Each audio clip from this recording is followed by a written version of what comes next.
Next door, Fang Hao lay in bed, watching people chat in the channel. Lorana suddenly opened the door and came in. I thought I would be living with them, so I just moved out of place. Lorana pulled him off the bed, saying, "Come here, and don't say anything."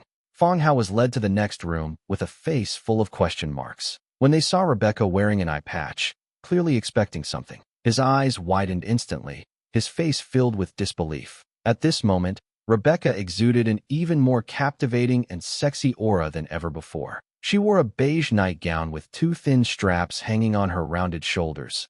Her arms were like lotus roots, and her chest was high and deep. Her face was clearly carefully made up, with curled eyelashes and luscious red lips. Of course, my favorite is still being blindfolded. Lorana nodded to Fang Hao, gesturing for him to come over. Fang Hao was stunned. What a wonderful wife. Give your man back this opportunity. Moreover, Rebecca had mentioned to Fang Hao that he should also get involved with Lorana and act as a go-between. Lorana is even more aggressive, going straight for the hard way. I plan to get this done first and deal with the rest later. She glanced at Rebecca, then looked at Lorana questioningly. Despite the other person's urging gaze, I still walked over. The next day, early morning, inside the room, Rebecca looked at the two people opposite her with a serious expression. She straightened her ripped nightgown and said, "Is this your plan?" Forehead.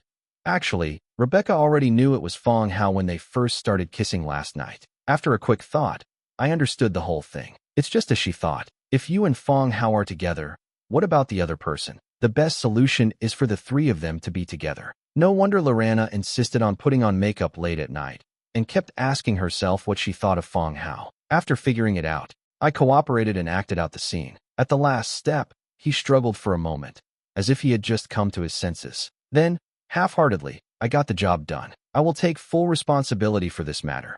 Fang Hao immediately stood up and said loudly. Rebecca glared at him fiercely. Now you're trying to be a hero. Lorana also said. You said it yourself.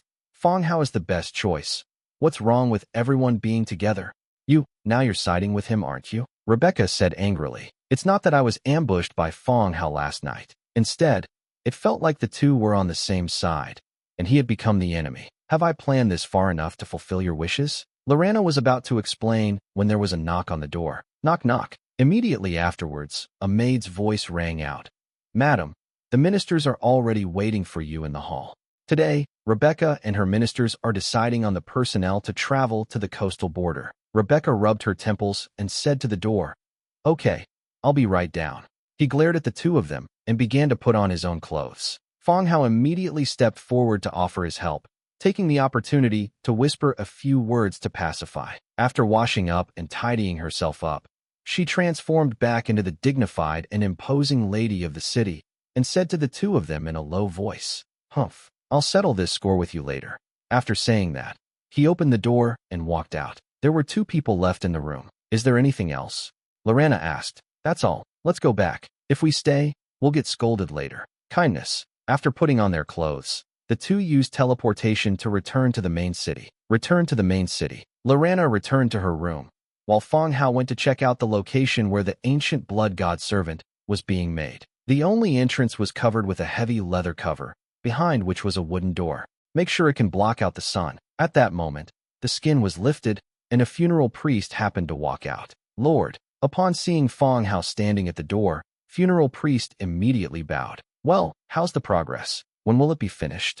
Fang Hao asked. In Lysis City, news of the Sea Tribe's arrival suddenly made this seemingly useless Sea Tribe hero important. If it can be made, it can be effective in coastal areas. Ocean heroes of the Dark Gold rank are definitely not weak in combat. Progress is going smoothly, and it should be completed in about 2 more weeks, funeral priest replied. So long. Dark Gold hero, coupled with his enormous size, means it will take longer than for a normal hero. That makes sense. Moreover, Nielsen and funeral priests don't slack off. Even if it's only for half a month, that's under full-time conditions, and there's no chance of slacking off. Okay, I understand. You can continue with your work. Fang Hao nodded. Funeral priest bowed again and walked toward the organ museum. Fang Hao did not leave either. Instead, he sat down on a wooden chair and opened the Lord's Book in the Territory Channel. At Fu Lei, at Lanyang, at Zhongbin.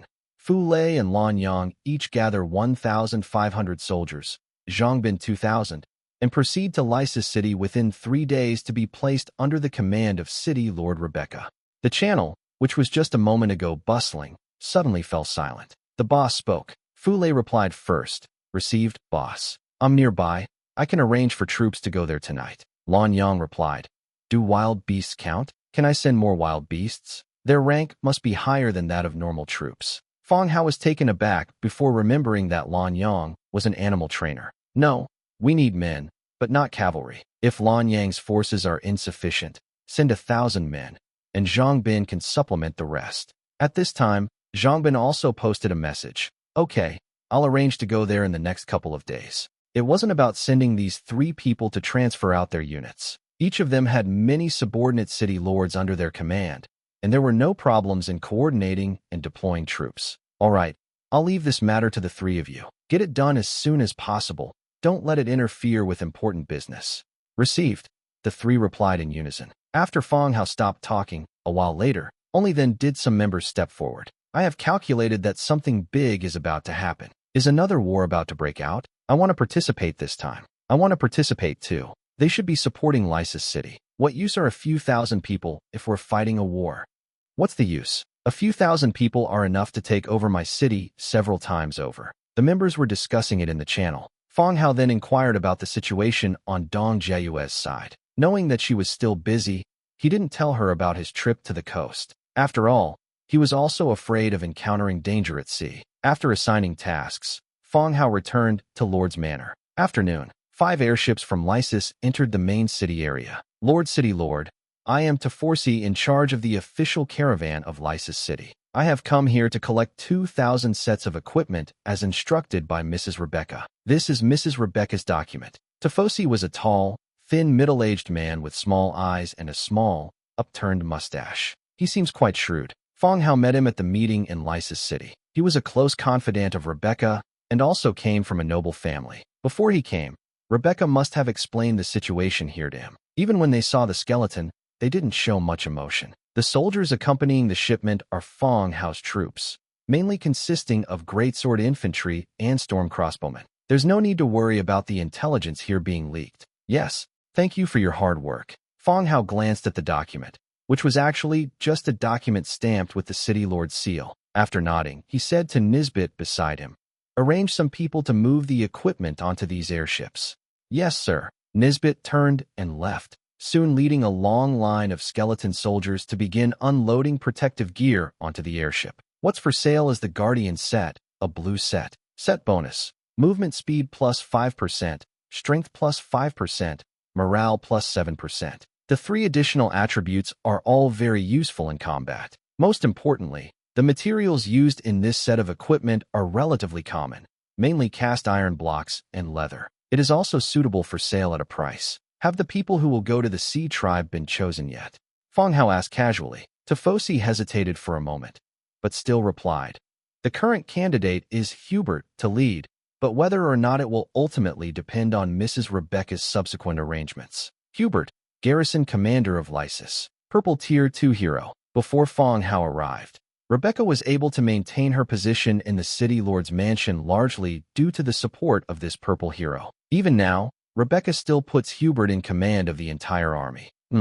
Hubert is also an option. Fang Hao nodded. With Rebecca's choice finalized, who should be selected for transmigrators? Soon, 2,000 sets of equipment were loaded onto the airship. Taforsi bowed again. They boarded the lead airship, and the 5 airships soared into the sky, flying south. Before I knew it, several more days had passed. Coastal area, Baishian territory. Baishian stared at the corpse covered by a straw mat on the ground, his face filled with rage. There are transmigrators here, and there are sailors. We met just 2 days ago, but today we're lying here, swollen from being soaked in seawater. Sister Xian, for some reason, the Sea Tribe and the Japanese ships have started approaching the Federation's coastal waters, and many ships have been attacked, Su Yuanhang said softly from the side. Originally, we didn't intend to compete with them, but we didn't expect that even the coastal waters would be bullied by them. Sister Xian, we have to get revenge for this. Yeah, we won't be satisfied until we get revenge. Otherwise, they'll be shitting on our heads from now on.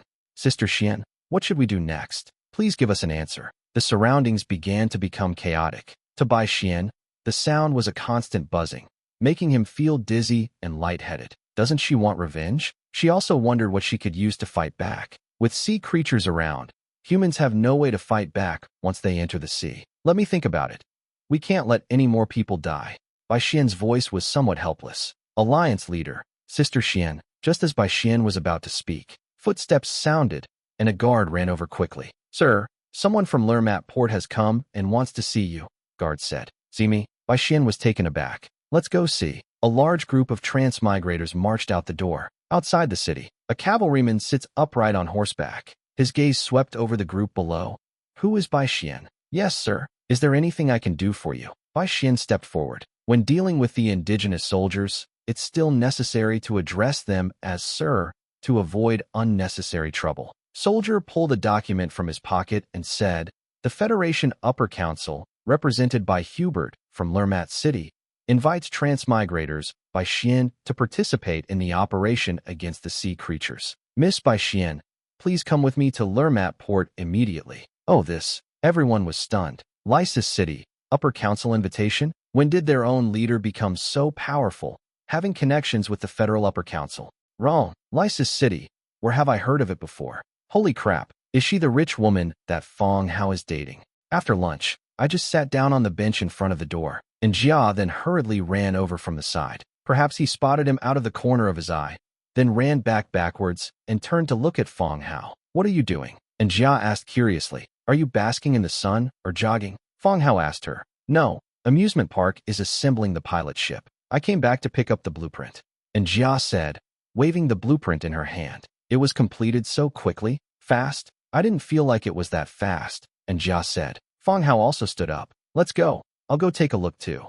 Then hurry up. And Jia stepped forward, grabbed his arm, and led him to run out of the city. You can't even slow down if you want to. The amusement park project is quite large. The lack of engineering equipment was entirely compensated for by the number of manpower. At first glance, the skeleton soldiers are densely packed with workers. Standing on the edge is like being in a hollowed-out, collapsed mine. A huge area has been dug into a deep pit. On one side of the pit, several stone carvers are designing and building artificial mountains based on blueprints. He seems quite serious. This is just the location of the lake area in amusement park. And Jia pulled him along until they reached a nearby area, the scene of the pirate ship. Not only were there maids, undead, and earth spirit maidens, but there were even several dragons watching from afar. It seems unclear what such a large project is all about. A huge metal frame, with a pile of parts of varying sizes stacked to one side of the frame. The blueprint has arrived, and Jia handed the blueprint to several dwarf engineers. The dwarves whispered among themselves.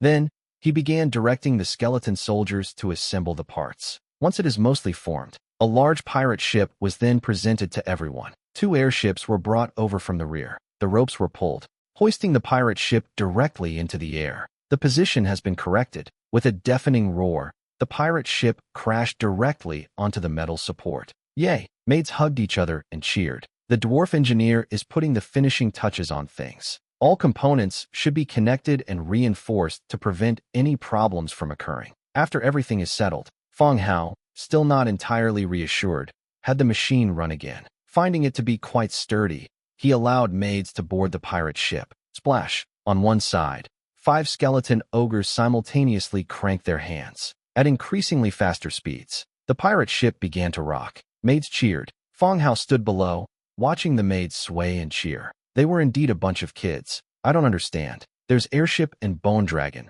Which one isn't more exciting than this? The limit wall is the name transmigrators gave to this coastal city wall. The towering wall covers the entire coastline facing due south. The city wall was heavily fortified with cannons, ballistae, and defensive troops. My lord, why have all the cannons on the city wall been removed? Bai Xian asked, sitting on his horse and looking at the cannons hanging in the distance. She had received news that the Sea Clan, in alliance with the Japanese, had approached the Federation. Lermat Port, it's impossible not to know. Demolishing the cannon at this point would give the enemy an opportunity to exploit. Cavalry, seated on horseback, glanced back and said, this isn't a dismantling. It's Commander Hubert of Lysis City who brought a new type of cannon, and we need to replace it. Bai Xian was taken aback. Goodness, this guy brought his own funding to the project. Is the cannon I brought myself better than the one provided by the federal government? Is this Commander Hubert very capable? Bai Xian continued to probe. Cavalry, who was leading the way, shook his head and said, I don't know. Those arranged by the upper council usually have some kind of background. Perhaps I felt I had said too much and was afraid of causing trouble. Cavalry stopped talking and instead flicked the reins, making the horse pick up speed again. Bai Xian followed closely behind, heading towards Lermat Port. In the ornately decorated hall, Bai Xian met the commander of Lysis City, a purple hero who looked somewhat old. Commander Hubert. Bai Xian stepped forward and said respectfully. Hubert glanced at her and nodded slightly. Yes, you must be Bai Xian. Starting today, you will be my deputy and have the right to enter and leave the barracks. Bai Xian's eyes widened again, somewhat surprised. They granted him such great power directly? Now she was even more certain that this was Fang Hao's arrangement. Otherwise, she could not have suddenly gained the favor of the indigenous leader in any way, especially since they were transferred from the upper council. Thank you, Commander, Bai Xian said solemnly. Hubert nodded and continued. All right, Bai Xian, as a transmigrators, do you have any intelligence that you can provide to us now?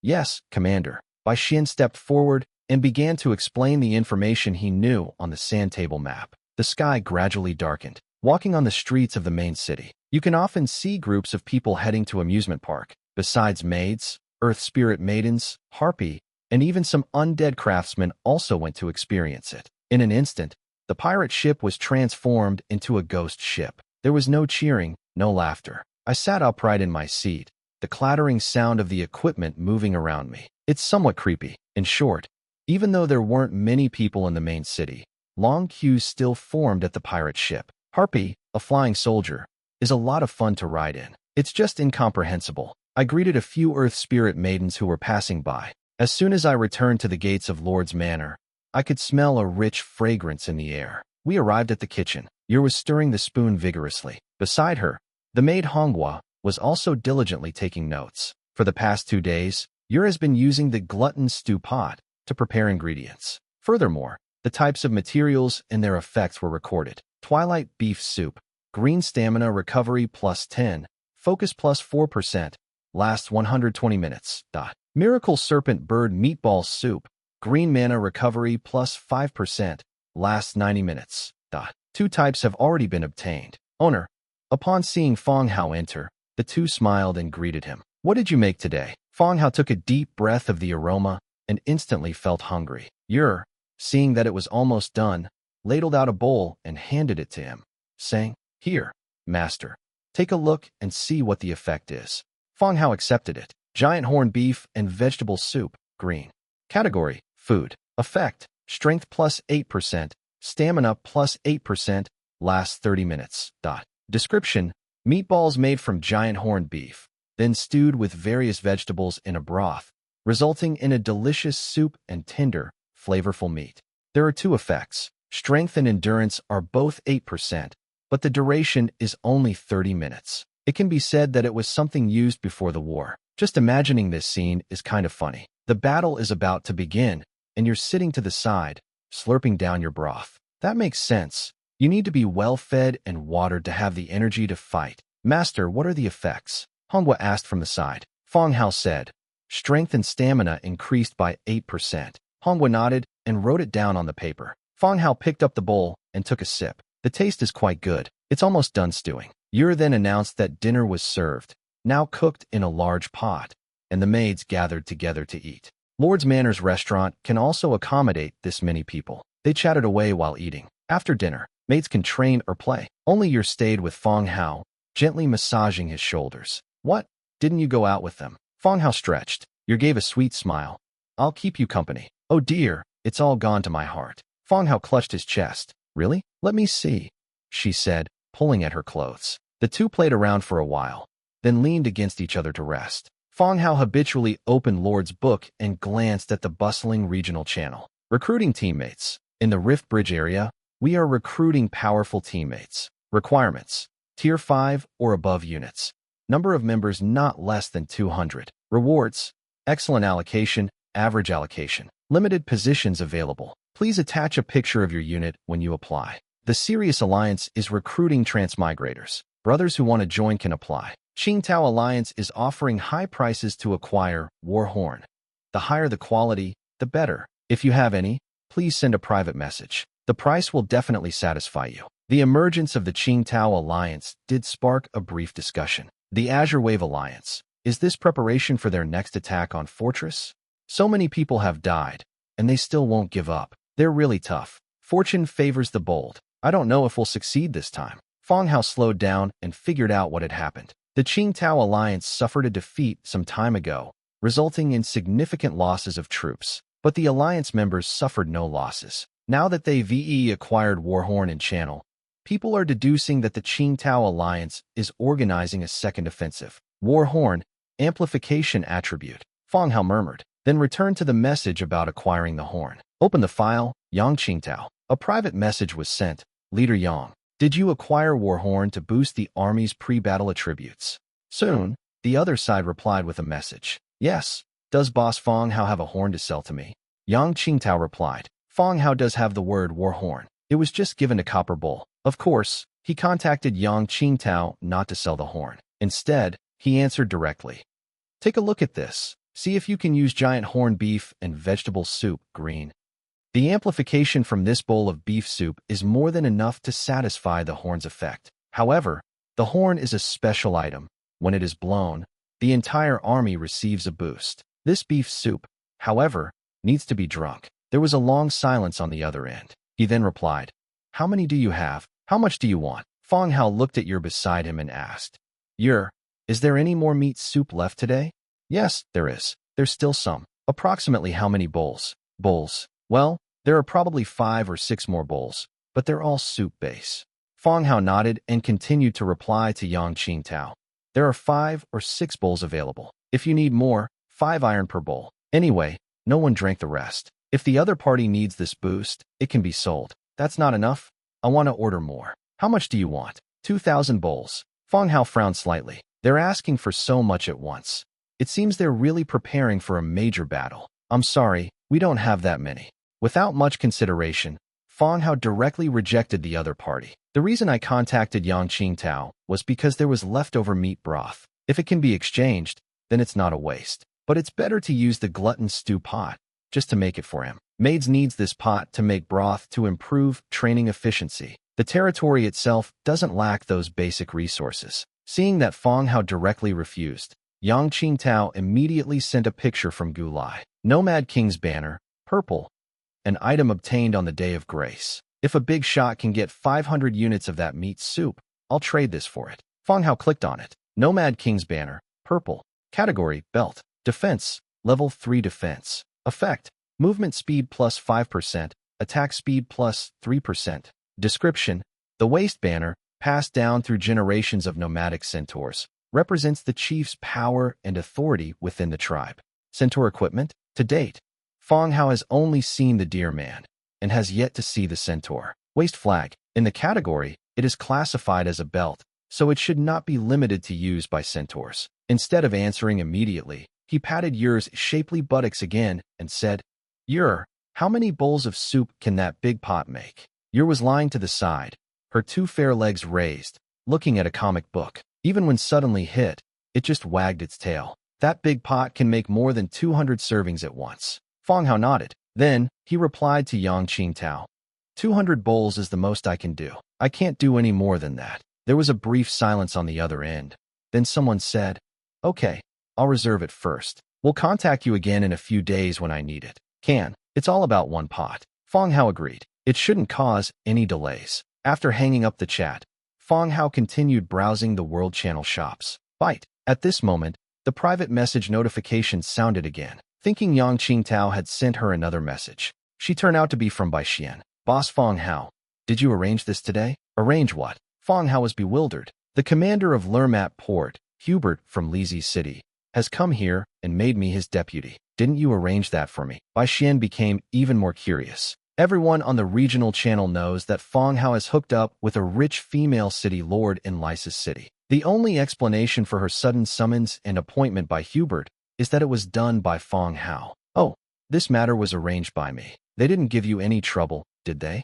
Fang Hao suddenly remembered this matter. The convoy from Lysis City arrived at the coastal region so quickly. This speed is much faster than that of the army in the Hall of Justice. I knew it.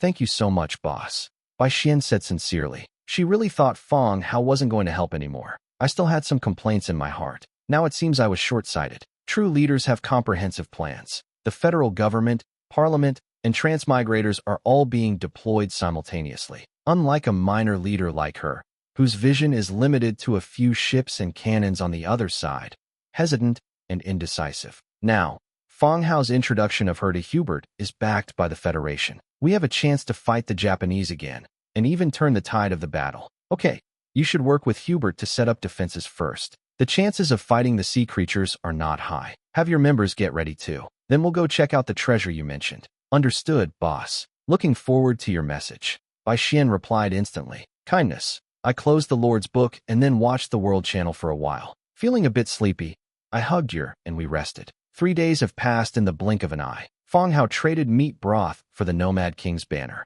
This waist flag is completely different from the belt you might imagine. It is a waist flag worn on a person's waist and hanging down in front of a horse's belly. It's that curtain-like thing hanging in front of the horse's belly. No wonder they traded this purple item for meat soup. Normal humans have no use for it, and normal horses have no use for it either. It's not just centaurs that can use it. Damn it. But this incident greatly encouraged Yer and Manhwa. It's a good thing to be able to earn this kind of benefit from ingredients you make yourself. Making food has also become a source of great enthusiasm. Today, the aroma is rich and strong. Again, it drifted around Lord's Manor. Whenever living beings pass by, they can't help but swallow their saliva upon smelling this enticing aroma. Maids kept coming over, asking questions like, "What are we having for dinner today? What's in this?" Yer did not answer, but simply told them to wait at the door. Fang Hao has just returned from outside the territory. Then they were drawn into the kitchen. Seeing Yer's forehead covered in sweat,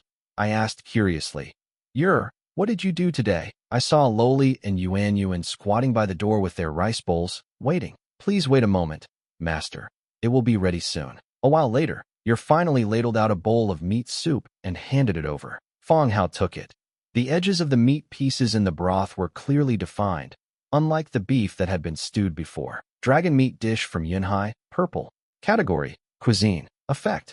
After consumption, there is a chance to increase one's strength, constitution, stamina, and magic resistance, and the increased effect will not disappear. Description, a tender and delicious dish made from carefully stewed dragon breast meat, which will have special effects after consumption. See the attributes of the ingredients. Fang Hao also showed a surprised expression. The breast meat of a dragon. The meat chunks in this bowl are dragon meat. Within the territory, nearly 80 dragons were slaughtered. The scales and blood were all collected, and the dragon flesh from the body was also broken down and sent to the warehouse for storage. But Fang Hao never touched the meat. I always felt that intelligent species cannibalize each other, and I couldn't get over that hurdle in my heart. Unexpectedly, Yer and Manhwa were more open-minded than he was, and turned it into a dish. It also achieved a purple rating. The results were even more surprising. After consumption, it will enhance one's strength, physique, endurance, and magic resistance. It's not the kind of time-limited increase,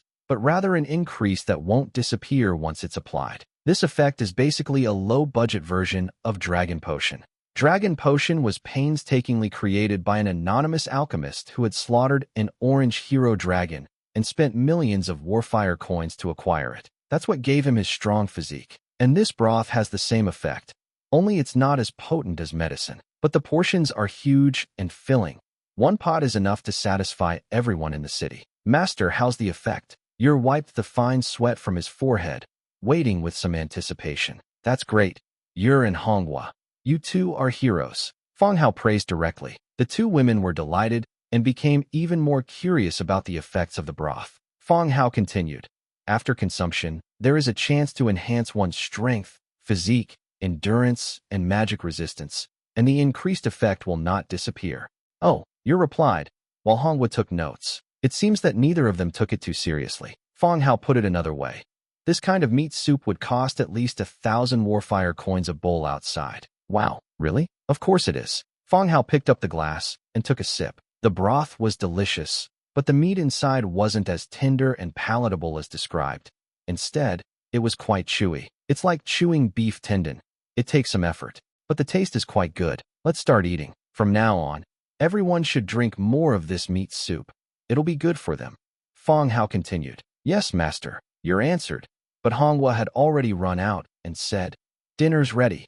Splash. Maids poured in and lined up at the door. One by one, they came in. It's like getting food in a cafeteria. After the meal, maids, each with rosy cheeks. When I asked them how they felt, they only said that their bodies felt hot, as if their blood was burning. At night, no one bothered to fight for the pilot ship or to train. Early on, everyone went back to their accommodations to soak in the hot spring and recharge their bodies. Even the hot spring in Lord's Manor's backyard was crowded with maids who were restoring their health there. He also had a really tough time when he drank dragon potion before. Maid's current condition also indicates that the broth is working. He sat on a throne of bones. Fang Hao opened Lord's book again. They have each privately messaged Zhang Bin, Fu Lei, Dong Jiayue, Lan Yang, and several others who are directly subordinate to their respective city lords. He traded the dragon meat soup to them. Holy crap, dragon meat. Boss is awesome. The boss is awesome. Received.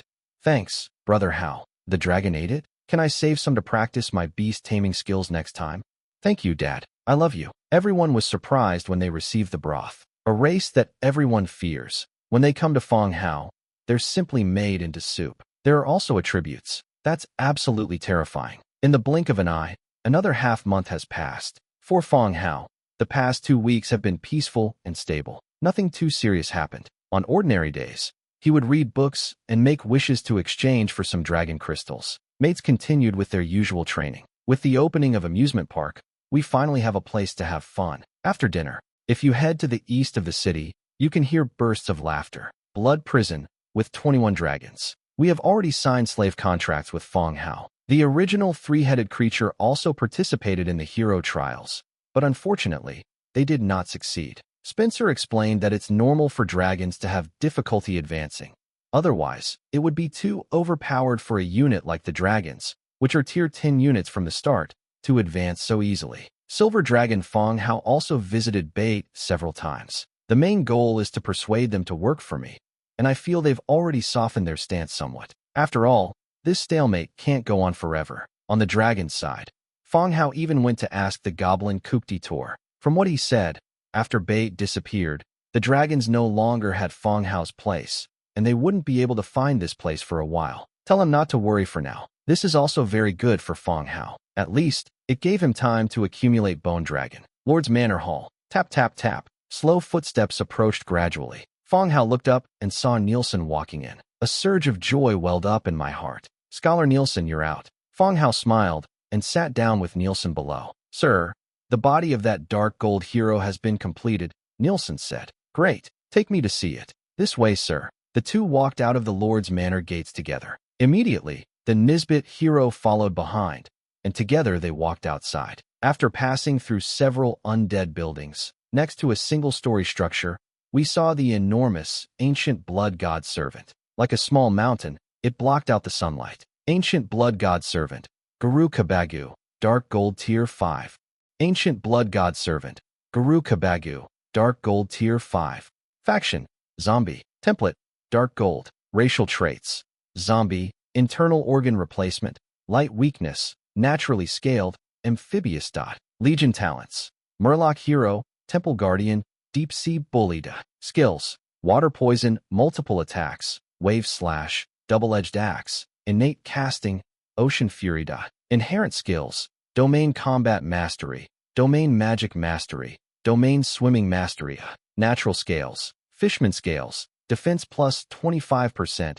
Magic resistance plus 15%. Amphibious. This unit can move freely in water and on land. Murloc hero. This unit commands Murloc troops, granting plus 50% to all attributes and plus 15% to physical resistance. Temple guard.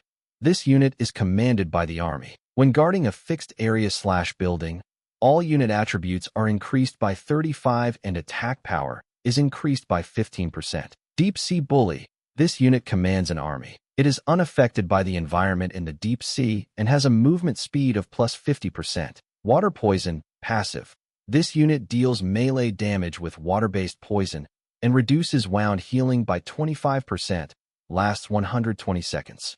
Multiple attacks. This unit launches 2 tomahawk attacks. Wave-breaking slash, active. Slashing speed plus 30%. Quickly completes 3 slashing actions. Double-edged axe, active. Deals an additional 120% weapon damage. Natural spellcaster.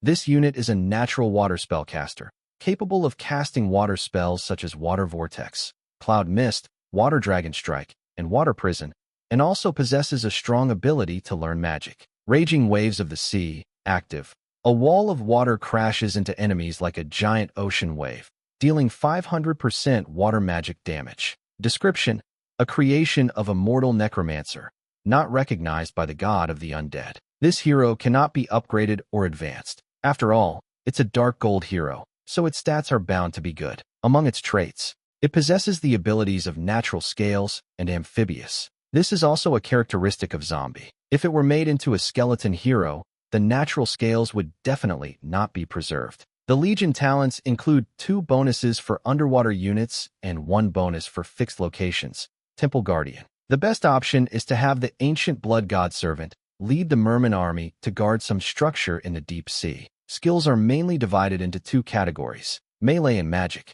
The melee class utilizes his massive double-edged battle axe and possesses 3 melee skills. Water poison. Melee attacks inflict water-based toxins, making wounds difficult to heal. The remaining 2 are damage-increasing skills that can enhance one's melee combat power. Magic. There's not much to say about it. It only has 1 ability: natural spellcasting. It can unleash many water-based spells. During the battle, Fang Hao encountered several types of area of effect, AoE, skills. It can be said that magic is the true power of the ancient blood god servant. What can cause large-scale casualties on the battlefield is still various kinds of magic. The last one is Raging Waves, which deals 500% magic damage. This is his ultimate move. Fang Hao was also unsure whether he had used his ultimate ability when he fought against him. The scene was too chaotic, with all sorts of water magic flying everywhere, so I didn't pay attention. In short, Dark Gold Hero has greatly enhanced the overall strength of the territory once again. Gulu Kabagu. This is the Lord. Come up and pay your respects. Nielsen said, looking up. The ancient blood god's servant lowered its enormous head. He bowed to Fang Hao and said, "Greetings, Your Excellency Lord.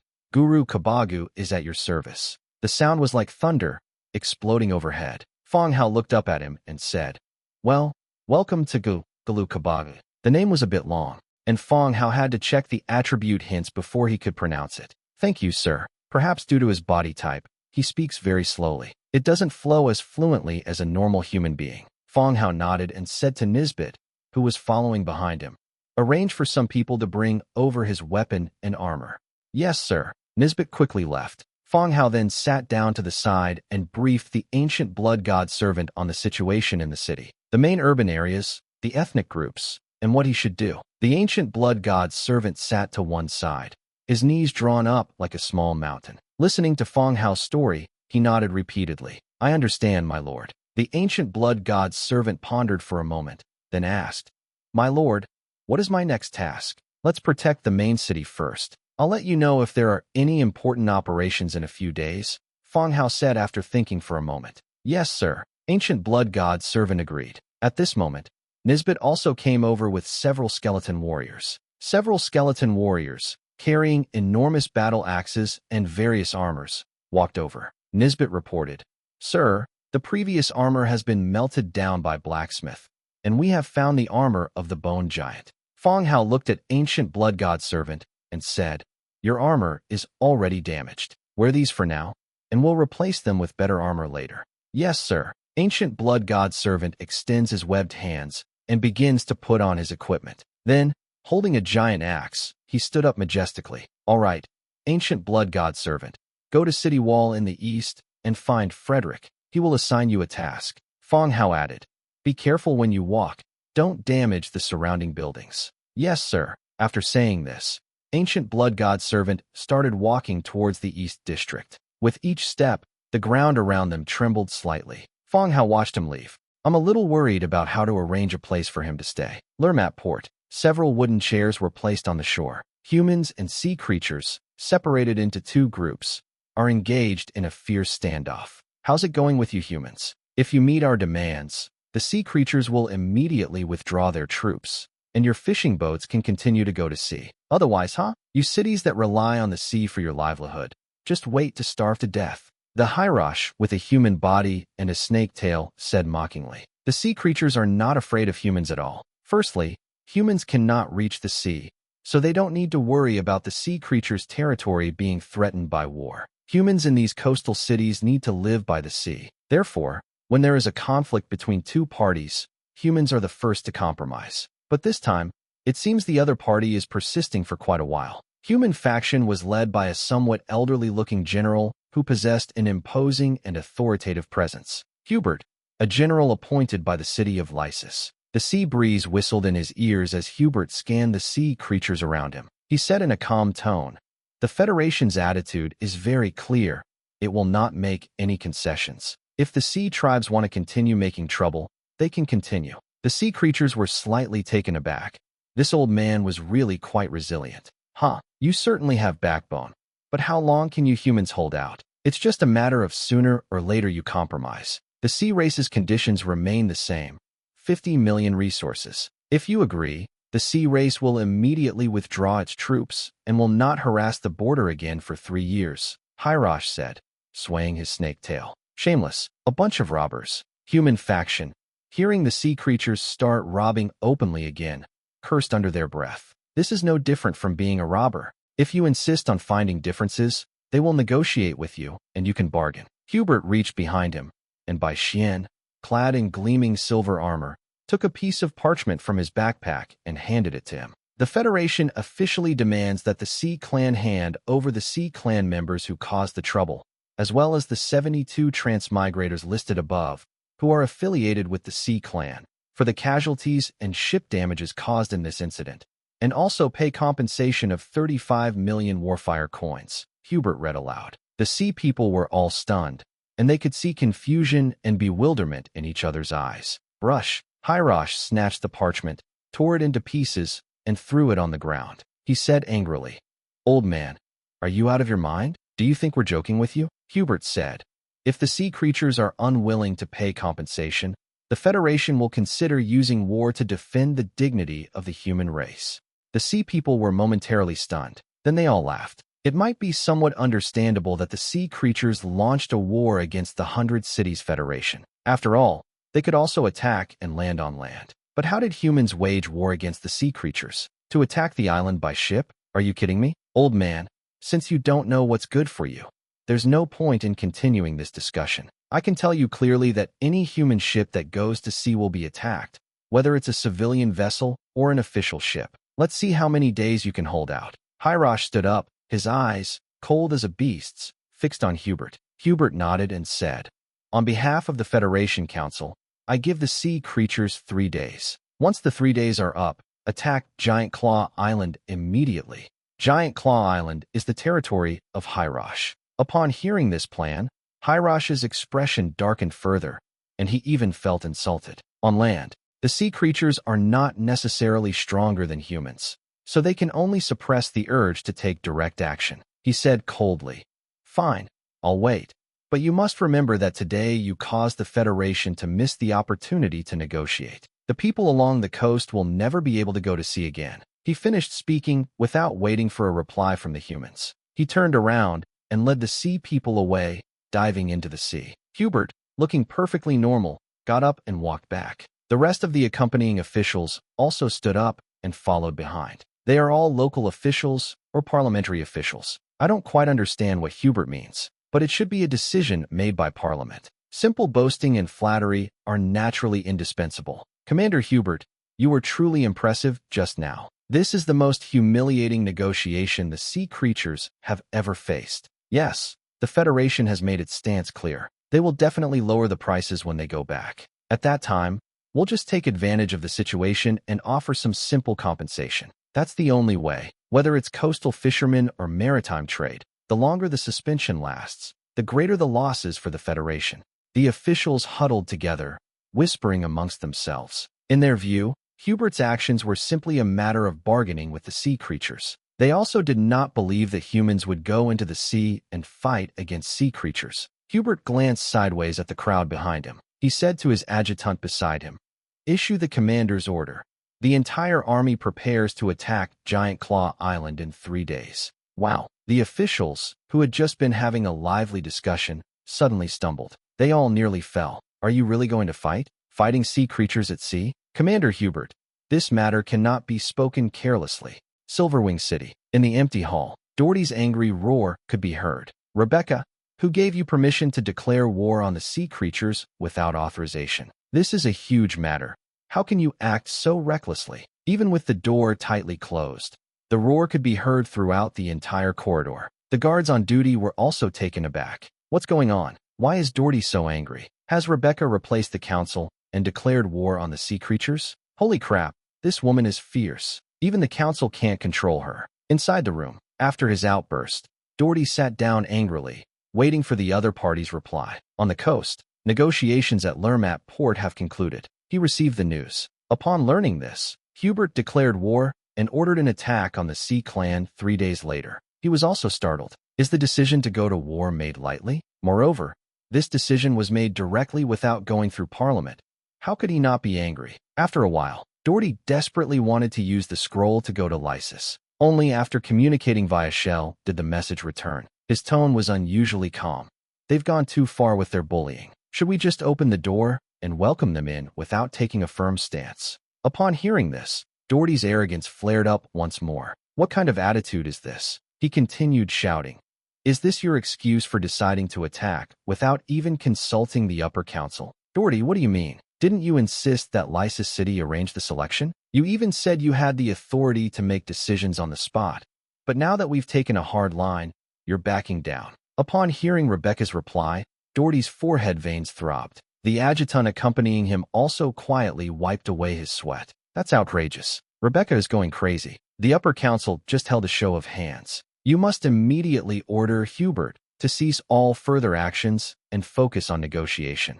Doherty said directly, not bothering with further pleasantries. It can't be stopped. What did you say? It can't be stopped. And why should it be stopped? Did the sea creatures give you kickbacks? That's why you're backing down like this. Rebecca, watch your words. The Federation is not your Lysis City, and it's not your place to cause trouble, Doherty said loudly. I felt like I was going to be driven crazy by her. The reason why Lysis City sent people to Lermat port last time was mainly because she had an airship, which would provide a legitimate reason for transporting troops to the coast. In retrospect, they made a fatal mistake. I can't control this woman. Even the Federation Council is ineffective. Once someone has an idea, it's very difficult to stop them. I am confident and capable of attacking Giant Claw Island. If we win this battle, the sea creatures will no longer dare to provoke us so recklessly. What confidence and capability do you have? Is war a joke? It must stop. We must attack the sea creatures in 3 days. If you have any questions, you can come over and I will explain my plan to you, Rebecca continued. I am the leader. You are just a member of the upper council. Fine, don't listen if you don't want to. Evening, Lord's Hall, lying in bed, enjoying a massage from Ur and Xiaobai, they explained the special abilities of the ancient blood god servant. To sum it up simply, it's awesome on land, but even more awesome in the water. The three of them chatted, one sentence after another. The notification sound for the private message rang again. Pick up the Lord's book and open it. It's by Xian's private message. Boss Fang Hao, Commander Hubert is too fierce. He had a head-on confrontation with the Sea Tribe today and directly ordered an attack on the Sea Tribe in 3 days. Tell me in detail. Bai Xian immediately recounted the entire negotiation with the Sea Tribe that day, from beginning to end. He then asked, is the council so powerful, daring to wage war against the sea creatures at sea? For it, Parliament might not be that aggressive, but since the council representatives were appointed by Lysis City, they might be that powerful. He was a latecomer to the upper council and was not given much attention. The city of Lysis needs a battle that others dare not wage to establish its prestige. And this is the best opportunity to deal with the sea creatures. Let's fight then. Dragging this out won't do the Federation any good, Fang Hao said after thinking for a moment. No, boss, fighting sea creatures at sea? That's a joke. The sea creatures would be pierced by the ship on the way. No matter how strong a hero is, there's nothing they can do. Bai Xian explained this in case Fang Hao had never encountered sea creatures before. Yes, Hubert will arrange it. When are you free? Let's talk about the plans later. There are some things we need to clarify in advance, Fang Hao replied. Seeing how much confidence Fang Hao had in Hubert, Bai Xian didn't know what to say. The only answer I could give was, tomorrow morning? A little earlier. Then I need to report to Commander Hubert. Okay, 7 a.m., Still Tavern. Private room. Okay, see you there.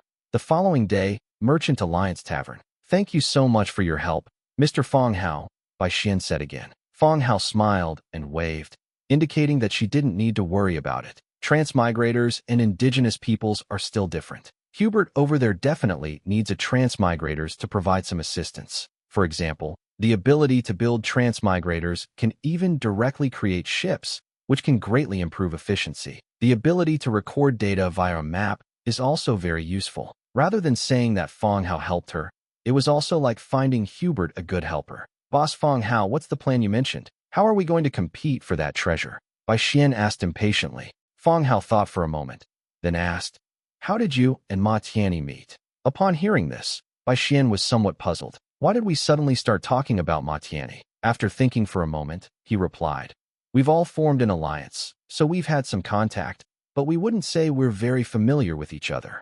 Are you aware of the demons appearing in Ma Tianyi's territory? I know. Chief Ma asked me for help back then, but we were too far apart, and I couldn't help much. But thankfully, Chief Ma received your support and suffered no losses. Bai Xian paused here. Suddenly, something came to mind. His brows furrowed slightly. She suddenly remembered that Ma Tianyi later announced the dissolution of the alliance and directly joined Fang Hao's territory. Boss Fang Hao, is there something you want to say? Bai Xian asked directly. Fang Hao nodded and continued. Let me put it this way.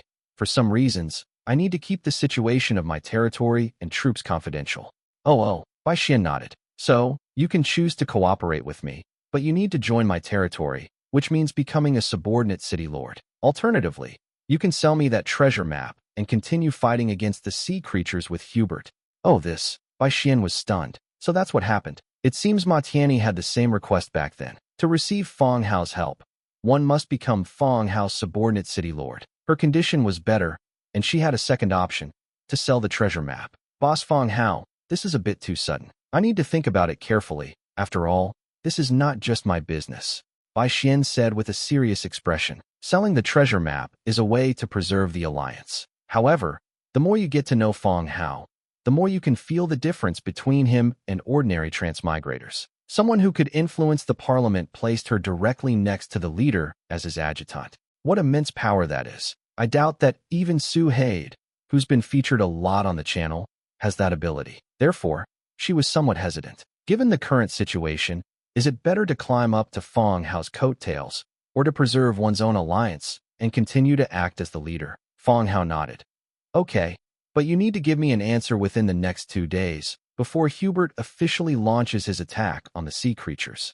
Yes, that's perfectly fine. Bai Xian indicated that he understood, and then asked, Hubert really wants to attack the sea creatures? The sea creatures can attack underwater, and ships simply can't get through. Even though Hubert had already given the order, Bai Xian was still somewhat unwilling to believe that humans could attack the sea creatures. He's a veteran.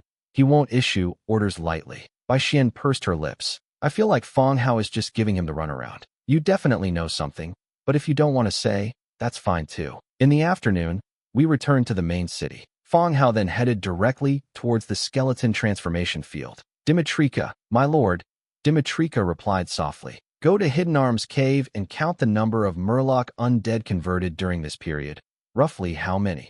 Yes, sir. Dimitrika accepted the order and headed towards Hidden Arms Cave outside the city. Fang Hao stood directly in front of the conversion field to check the available marine units. He remembered that he had bought a lot of fish bones at the Merchant Alliance's shop for the dead last time. Skeleton Benthic Giant Fish, Tier 4, Skeleton Corgi Fishman, Tier 5, Skeleton Sawshark, Tier 6, Skeleton Iron-Tooth Giant Shark, Tier 6, Skeleton Jiaowei, Tier 8. Apart from some ordinary fish bones that someone threw in, no one knows who. The 5 types of soldiers capable of underwater combat are those currently in front of us. The first one, the benthic giant fish, was the strange fish that guarded the underwater silver coffin of Lorana. After being killed by Dimitrika, it was transformed into a skeleton. The harpy was transformed a couple of days ago and has been classified as a Tier 5 unit. The remaining 3 were all bought from the Undead shop last time. At the time, I didn't think about starting a war with the sea creatures. I just thought that since I had come all this way, buying them would be a way to expand my troop strength. Looking at it now, it really comes in handy. Skeleton benthic giant fish. Wriggling spine 4. Traces of death 1. Sea scale stone 1. Skeleton scorpion. 5 wriggling spines. 2 traces of death. 1 sea scale stone. Skeleton sawshark. Wriggling spine 6. Traces of death 3. Starlight silver 1. Sea scale stone 3. Skull shark. Wriggling spine 6. Traces of death 3. Starlight silver 1. Sea scale stone 3. Skeleton jiaowei. Wriggling spine 8. Traces of death 5. Starlight silver 3. Sea scale stone 5. The recruitment requirements for the 5 military branches are clearly listed. Both Tier 4 and Tier 5 units require 1 sea scale stone. With the support of Hundredfold amplification, it offers the best value for money. The skeleton sawshark and skeleton iron-tooth shark that follow are large fish that can achieve effects in the ocean that fishmen units cannot. Skeleton jiaowei is an 8th tier item, the highest tier but also the most expensive. It requires 5 sea scale stones and 3 starlight silver stones. Within the territory, only the mithril mine at Web Weaver Camp can produce starlight silver in small quantities. You still need to be careful when spending money. The number of sea scale stones has been confirmed, 420. Of these, 310 were obtained from treasure chests, 110 were from items sold in shops, and the rest were obtained through exchanges with transmigrators. Just as Fang Hao was pondering which candidates would be best to recruit, Dimitrika returned and said, "My lord, there are more than 3,000 skeleton fishmen who have been transformed. More than 3,000, that's quite a lot of murlocs. This way, fewer fishmen can be recruited." Fang Hao nodded and then began the recruitment process. Hundredfold amplification triggered, recruiting the skeleton benthic giant fish 2020. Hundredfold amplification triggered, recruiting 60 skeleton murlocs. Hundredfold amplification triggered, recruiting skeleton sawshark 505. Hundredfold amplification triggered, recruiting skeleton iron-tooth shark 505. Hundredfold amplification triggered, recruit skeleton jiaowei 4040.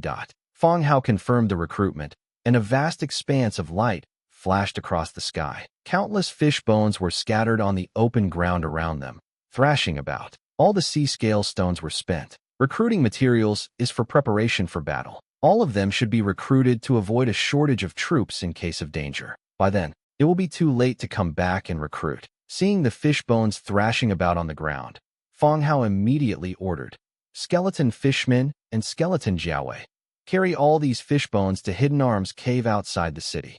Splash! The fishmen and the jiao guards began to take action. They carried all the legless fish on their backs and headed into Hidden Arms cave. The benthic giant fish is nearly 2 meters long and has sharp, serrated teeth in its mouth. Skeleton sawshark, which is between 5 and 6 meters long, is most notable for its 2-meter-long sword-shaped protrusion extending from its upper jawbone, with hard protrusions along the edges, resembling a chainsaw. The skull iron-tooth shark is estimated to be nearly 8 meters long. Its teeth are large and serrated, and after turning into skeletons, each tooth is nearly 15 centimeters long, making it look extremely dangerous. These 3 types belong to the category of fish. According to the classification on land, they are ferocious wild beasts. Its own attack method is bite, while the sawfish's attack method has an additional sword saw, which is a protruding sword-shaped serration used for attack. Next, Fang Hao took a special look at the attributes of Skeleton Jiaowei.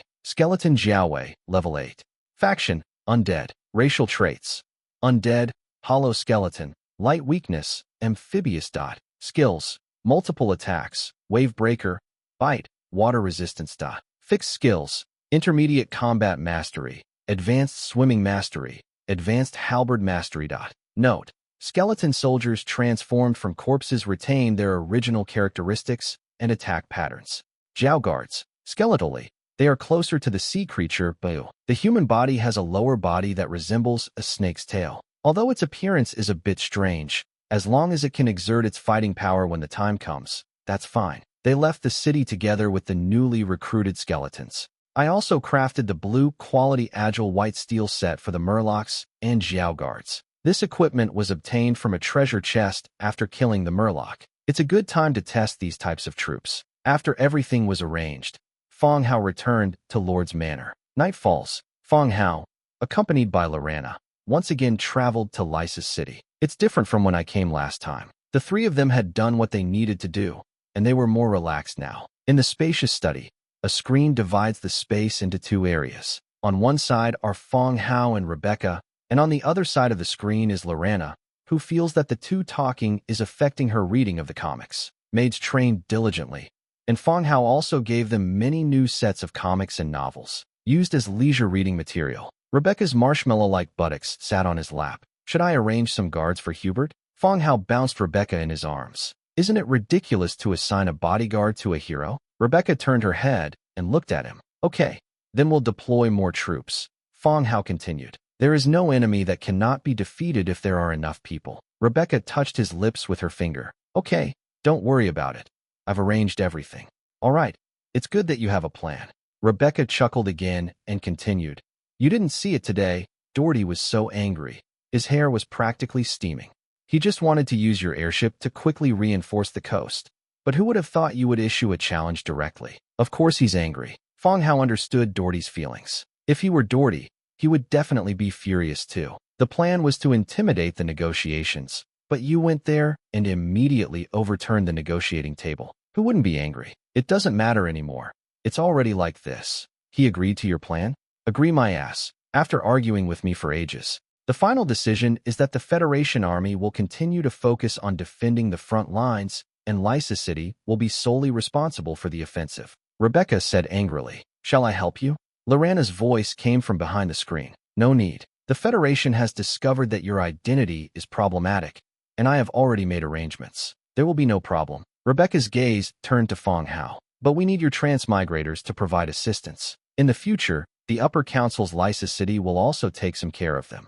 Fang Hao frowned and said, I can help you, but I can't cheat them. I have a pretty good reputation outside. What are you thinking? Could I really do that? Thinking about it, it makes sense. Rebecca screwed over the council and Doherty. You can't possibly harm your own family. Okay, I'll talk to them. After a slight pause, Fang Hao continued. Hasn't the Hall of Blessing asked you to go yet?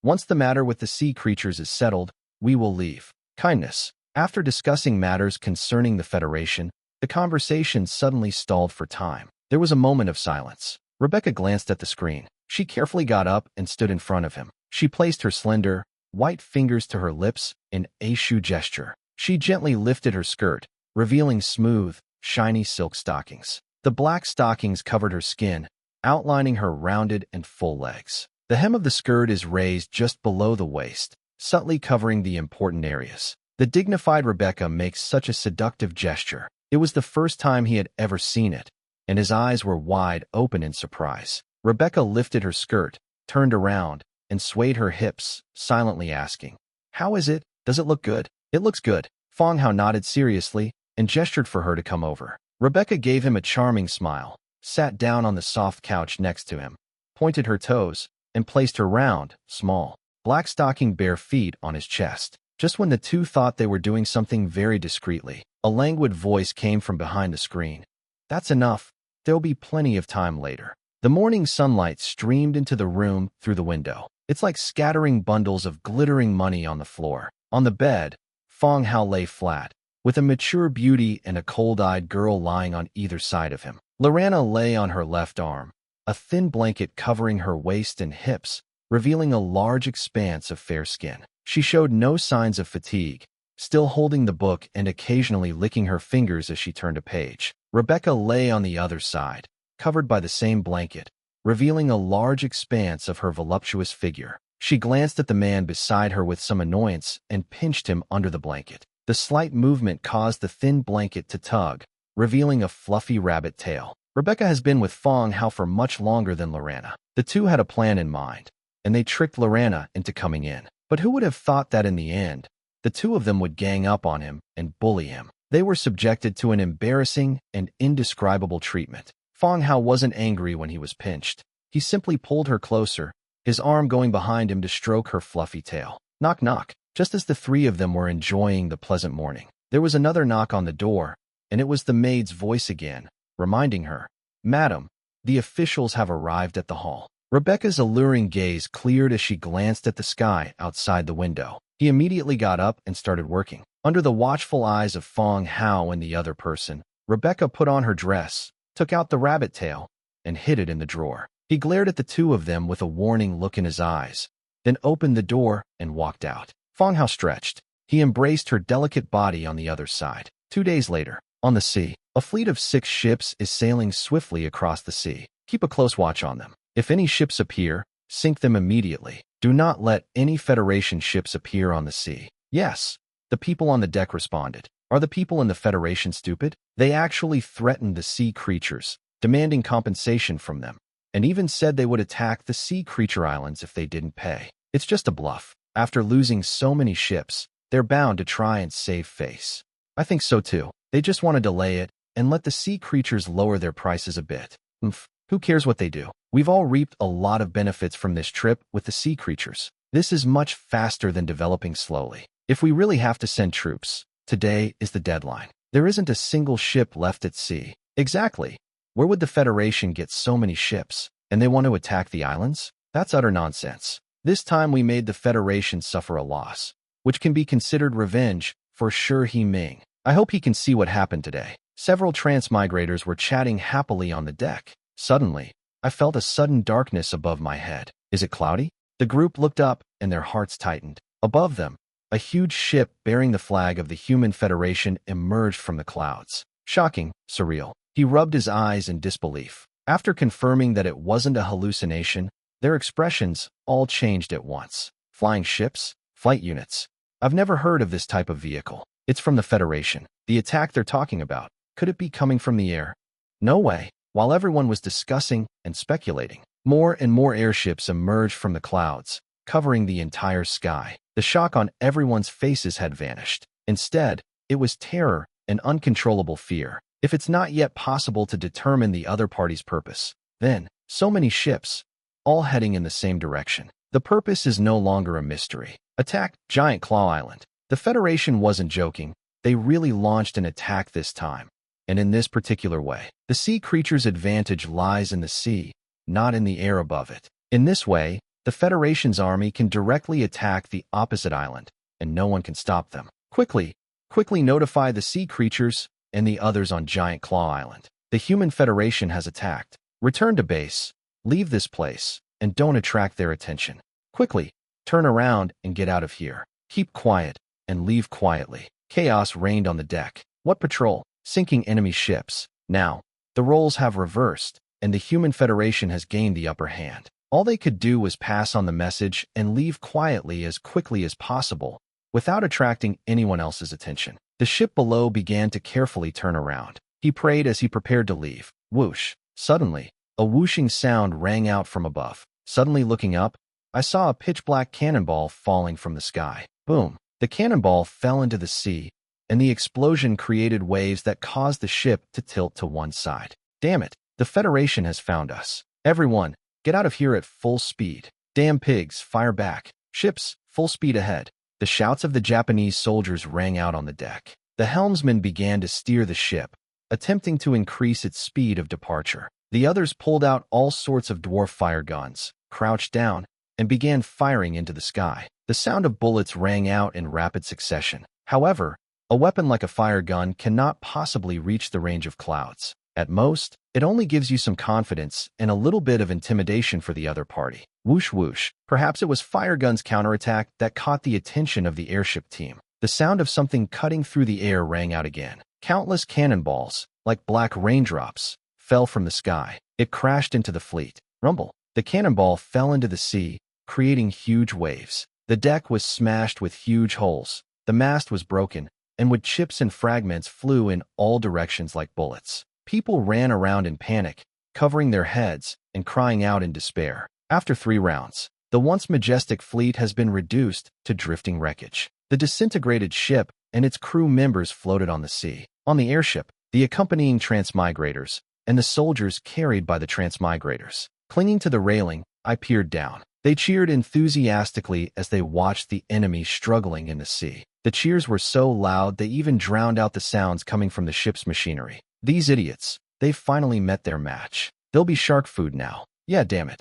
Don't worry, they won't survive. The sharks in the sea are more agile than wild beasts, and they'll soon have a feast. Finally, I got my revenge. This is the ocean. Even though it's not far from the coast, it's not something you can swim across by yourself. Therefore, unless a ship comes to rescue them, it will be difficult for them to survive. Looking down, the enemy struggles to survive. After so long, the resentment that had been building up in everyone's hearts has eased considerably. But this does not mean the end, because the airship has not yet reached its destination. Knock knock. Bai Xian knocked on the door of the ship's cabin. Come in. Pushing open the door, I saw a crowd of people standing around the map inside. Commander Hubert, all 26 ships below have been sunk. Not a single one escaped, Bai Xian said loudly, his back straight and one hand resting on the hilt of his sword. Hubert nodded. All right.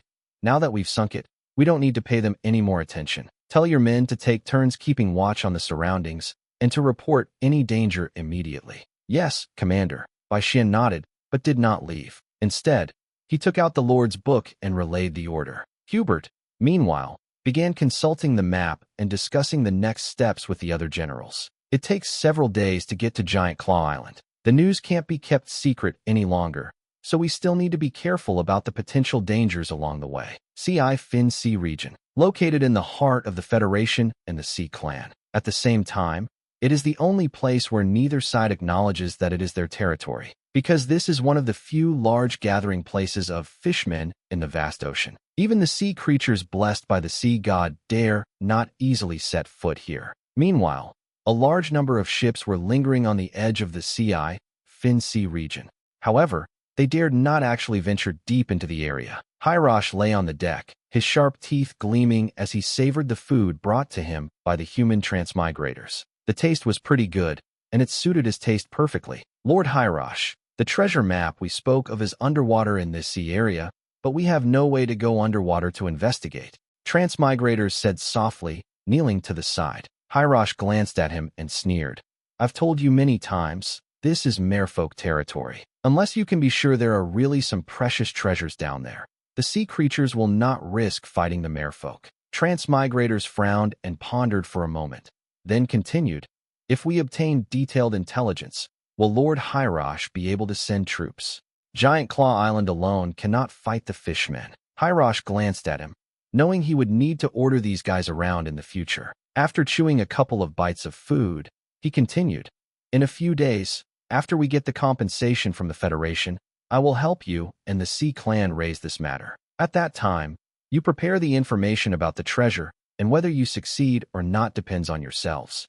The transmigrators were immediately delighted. Thank you, Lord Hirosh. No Federation ships have come out these past few days, and I'm afraid they won't be able to hold out for long before they come up with new conditions. They're just trying to lower the price. They can't come up with anything new. Hirosh continued. Exactly. How can the human Federation compare to the sea creatures? The most ordinary faction has no advantage whatsoever. Just as the group was praising the sea creatures and speculating when the Federation would compromise and offer compensation. Ding ding ding. Several transmigrators received private message notifications one after another. I opened it and took a look. Their expressions changed. He said somewhat flusteredly, Lord Hirosh, the Federation has attacked the Sea Clan. Hirosh sat up abruptly and looked around at the ship, but there was no sign of it. I was just about to give them a scolding. Transmigrators immediately handed over the Lord's book, saying, My Lord, it's not at sea, it's in the sky. Hirosh looked at the thing being handed to him with a puzzled expression. The above are a series of pictures. Flying through the air, the ship's hull above the clouds was exceptionally conspicuous. Hirosh's eyes widened in disbelief. Then, the words of Hubert, the Federation commander, immediately flashed through his mind. In 3 days, the Federation will attack Giant Claw Island. When was this news released? Hirosh asked anxiously. It will arrive immediately as soon as it is sent from over there. Hirosh's expression changed, and he took the conch shell from his waist and blew it directly. The deep, resonant sound of conch shells echoed throughout the area. The sea creatures on each ship leaped into the sea. Hirosh didn't have time to explain anything before leaping into the sea and leading his sea tribe towards Giant Claw Island. In the blink of an eye, it disappeared. Suddenly, the deck, which had been crowded with people, was left with only transmigrators and sailors. They looked at each other, unsure of what to do next. Uchida-kun, what do we do next? A transmigrators walked over and asked. Uchida glanced in the direction of Giant Claw Island. He said, we can't help Giant Claw Island. Everyone heard what Hirosh said. If we want the sea creatures to help us retrieve the treasure, we need detailed information. We'll stay here and continue to try to find the treasure's location. Okay, let's do it this way. Seagoing vessel. White Veil Queen. Purple. Category. Seagoing vessel. Abilities. Defense level 4. Power level 5. Load capacity level 5. Skill. Cornering attack. Quick start. Accessories. Megalodon. Headpiece. Stainless steel armor. Ship armor. 6 first-generation field cannons, equipped with naval cannons. Sturdy sail. Description: a large ocean-going vessel designed and built by Lermat Port. Looking up at the towering ship, I was still somewhat awestruck. The last time I saw this kind of retro-style seagoing vessel was in the movie Pirates of the Caribbean. I never expected to have the chance to see it in person. The impact is much stronger than seeing it on the screen. The ship was called the Limit Sailboat, but by Xian named it White Veil Queen. The ship's attributes have reached the purple level. It is made of wood and has additional protective plates on the outside to enhance the ship's hull reinforcement. At the bow of the ship is a wooden carving of a shark with sharp teeth. Fang Hao had seen this figurehead in the Sea Clan's shop before. It increases both sailing speed and sea monster intimidation. Come on, hurry up and get on. On the deck, Jia and Loli leaned out from behind the railing and waved down. His face was full of excitement. Fang Hao brought 3 people with him this time: Dimitrika, Jia, and Loli. Loli has reached Tier 9 and is just 1 step away from advancing to Hero Tier 1. As for the sea creatures, Boo and Ancient Blood God Servant, they were not brought here. The presence of sea creatures here can easily cause trouble. Once they're out at sea, we'll teleport them here. Upon hearing the shouts from above, Fang Hao simply waved his hand, indicating that he would go over immediately. Then he said to the sailors beside him, replace the totem on the bow with mine. Fang Hao patted the totem beside him. Murloc's Servant Totem. Ship speed plus 35%. Sea monster intimidation plus 30%. Murloc Ultimatum. The Megalodon totem is at most green, while mine is purple. Yes, sir. The sailors immediately got to work. Fang Hao then boarded the ship to visit by Xian's sailboat. Board the deck. Field cannons are fixed on both sides. It was sold by Fang Hao to Bai Xian. This type of cannon isn't high level, but it's still quite powerful. It can kill people and destroy ships without any problem. However, in terms of attributes, it is somewhat inferior to the popular cannon. I took a walk around the deck. Upon entering the cabin, one finds cannonballs, vegetables, food, and fresh water. For transmigrators, these are all interchangeable, but just in case, some are usually stored on board. To prevent a situation where no exchange is possible and the people on board die of thirst or starvation. Finally, we entered the captain's cabin. A huge desk with a nautical chart spread out on it. The silver platter containing the fruit was nailed to one side of the table. It's probably because they're worried about the ship swaying, which would cause trouble. Above the desk hangs a nightstone pendant lamp, emitting a hazy glow. The captain's cabin still has the atmosphere of a captain's cabin in a pirate ship TV series. And Jia, with Loli in tow, ran over on the deck. He leaned against the doorframe, poked his head in, and asked, when are we leaving? They live on land, but they are still somewhat excited about going out to sea. Almost there. We'll set off once we've changed the bow, Fang Hao replied, sitting in the captain's chair. Are those people also going out to sea with us?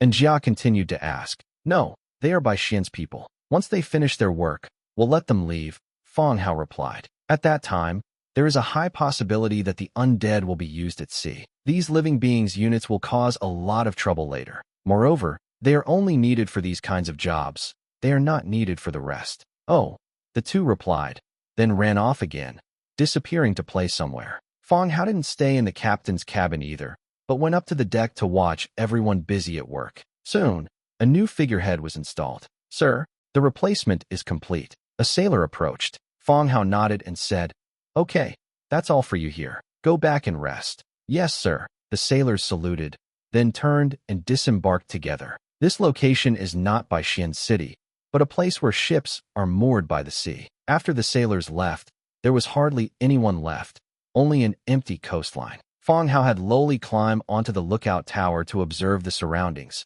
and after finding no suspicious signs, it then directly released the dimensional gate. The massive, ancient stone gate opened, revealing a dense mass of white bones on the other side of the army. However, this time is different from the last one. At first glance, they are all marine species, specifically skeleton soldiers. Bahu, Gulukobagu, and the rest of you, all of you, come out, Fang Hao said. Standing at the other end, the two waiting heroes immediately stepped forward. At the same time, a group of about 200 people named Skeleton Jiaowei also emerged. My lord, the two heroes, one tall and one short, bowed to Fang Hao. Okay, Gulukobagu, take some men and drag the boat into the sea. We'll set off immediately, Fang Hao instructed. Yes, sir. Fang Hao and his companions boarded the ship, while the ancient blood god's servant Gulukobagu, nearly 10 meters tall, looked even larger than the ship. With over 200 skeleton Jiaowei, they manually pushed the ship from the shore into the sea. Some of the Jiao guards boarded the ship,